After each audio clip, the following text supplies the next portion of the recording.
Right, heating and air conditioning, or HIVAC for people in the know.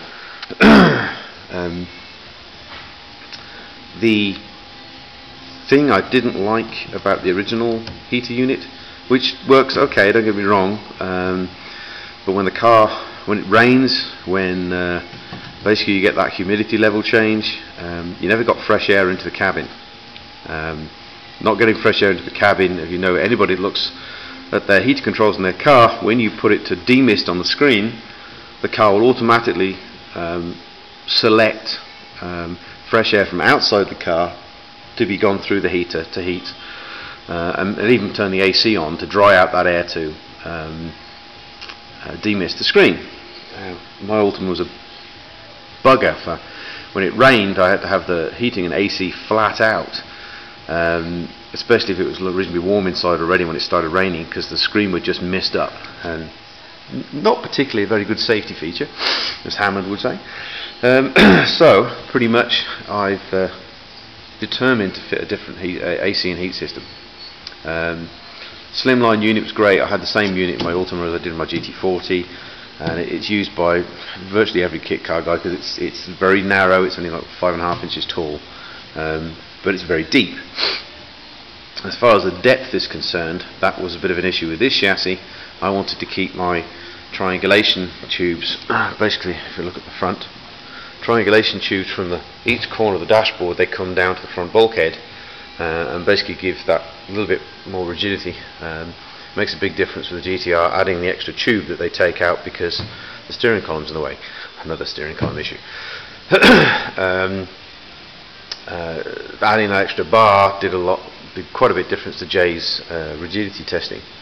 So, which is another reason why we've raised the bar up. If you look at the dashboard there's actually two sets of bars on this one. Oh, where are we? I've just got one at the bottom, but you're also going to add one at the top there.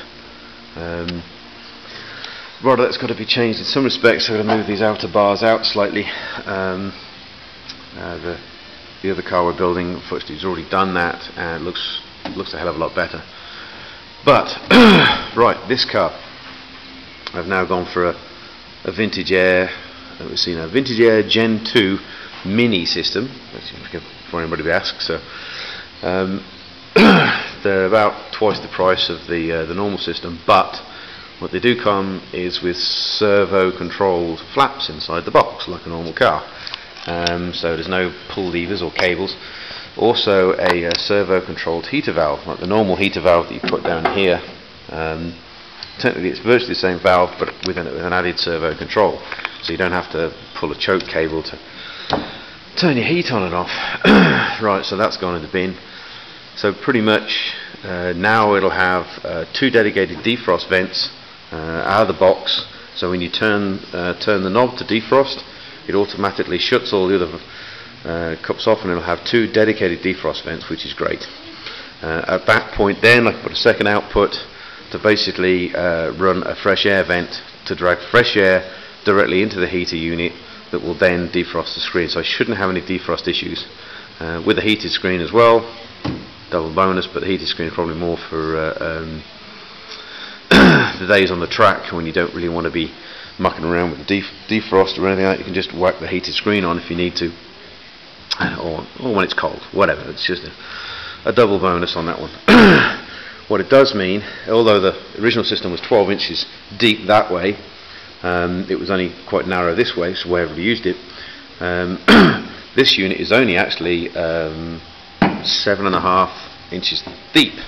So being not so deep that way, it meant my triangulation tubes for the chassis were a lot easier to put in. Negative, it's no longer 5 inches tall, it's 9 inches tall.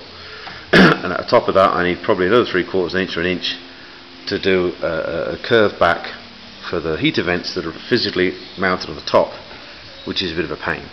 But I can raise the dash, as you see by here, by the associated part of the wood. If I raise the dash to this height, which isn't too much of a detriment when you're sitting in the car and your head's here, you've pretty much still got a clear view of the wheel arches. Yes, you might not be able to see the centre of the nose, but It's not really a hardship as such. It's the corners of the cars he's really worried about. The windscreen will, the steering wheel will sit up here, so the peak of the console part will be high anyway. So pretty much I'm going to have to do a complete redesign of the dashboard. It also means actually, instead of the originally the cars have a diagonal straight across, I've got a V and corner bracing. Well, I don't have any bars underneath heater unit, so I've actually dropped the heating unit now down. Plus the fact if you've got any troubles, I could just unbolt it and drop it down. I don't have to cut stuff around to try and slide it out with the dashboards in.